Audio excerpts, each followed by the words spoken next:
大家好，又係我 K 師兄。今日咧嚟到呢個九龍灣港鐵站，做乜嘢啊？梗係有個客委託去驗樓啦。咁啊，屋苑喺邊度咧？就係行過呢條天橋，幾分鐘就到啦。淘大花園呢個淘大花園咧，衣食住行都 very good 噶喎。樓下就有個商場，如果你夜晚黑唔想煮飯咧，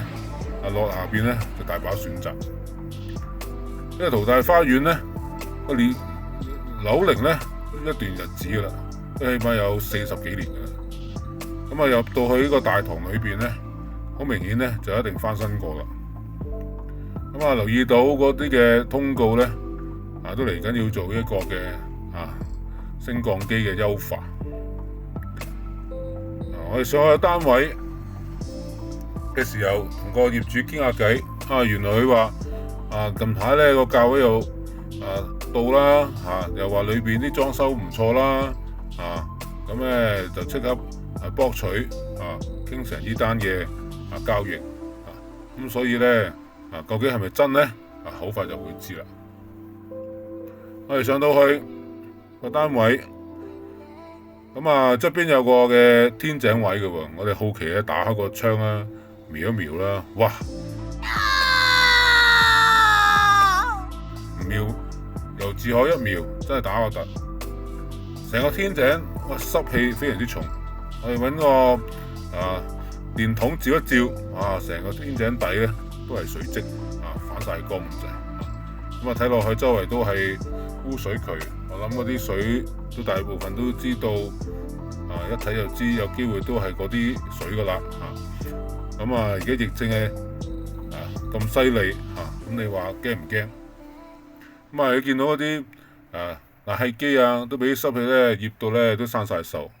真係我望一望業主都替佢擔心。我哋提供驗樓及家居優化專業服務，價錢公道實惠，請打電話93439254 93439254，免費查詢㗎。跟住之後咧，我哋叫咗管理處咧開一開個水標房啦，望一望。水標房咧睇落去咧啲水喉咧都幾好，唔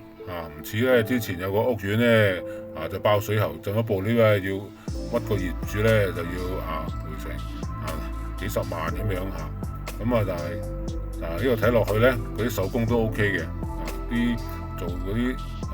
屈曲各方面咧都幾好，冇見一個咬住條喉嘅情況。但係咧啲水喉咧應該用咗10年以上噶啦，因為都起晒銅轆如果有資源嘅話咧，都可以真係換一換。入到間屋裏邊咧，好明顯咧就上手業主咧做過粉飾噶啦，都好四正嘅，表面望落去。地磚咧亦都保養得幾好嘅，都冇表面嘅崩花。我哋咧就即時咧就幫個業主啦，就打一條laser 嘅平水儀咁樣睇一睇究竟係咪啲角位各方面係真係咁水平啦。一打上去咧就見到上下都唔對稱嘅，下窄上闊，大概都有成10mm 嘅闊度突咗出嚟嘅。其他角位都類似咁嘅情況啦。至於鋁窗框各方面咧，我哋都發現好多嘅窿好多箭跡好似俾人射穿咗啲鋁角咁樣。呢啲咧打風落雨咧就透過啲窿咧入晒屋企噶啦。如果見到好多牆身啦，都好多嘅裂紋啦，都要需要再去修補下嘅。地腳線咧比較誇張得滯嘅，大部分都有空鼓。地磚咧就好少少，主要係角對角位有啲空鼓啫。天花板嗰度咧，啲燈射上去咧，好明顯見到好多波浪紋嘅。如果啲業主有要求咧，其實都接受唔到嘅。入到廁所啦，入到廁所咧就一望落去咧，都有8-9成咧嗰啲嘅膠邊老化都會滲水啦。所以我哋喺企缸嗰度咧，喺呢個嘅試水嘅時候呢，都見到好多水流咗出嚟啊，咁可能都企缸嗰度都要執一執。咁嚟到廚房呢，就啲磚啊、牆身都有好多空鼓。到呢個電力測試啦，電力測試呢，就我哋揾個嗰啲嘅恐龍蛋去試啦，試咗200就正常啦，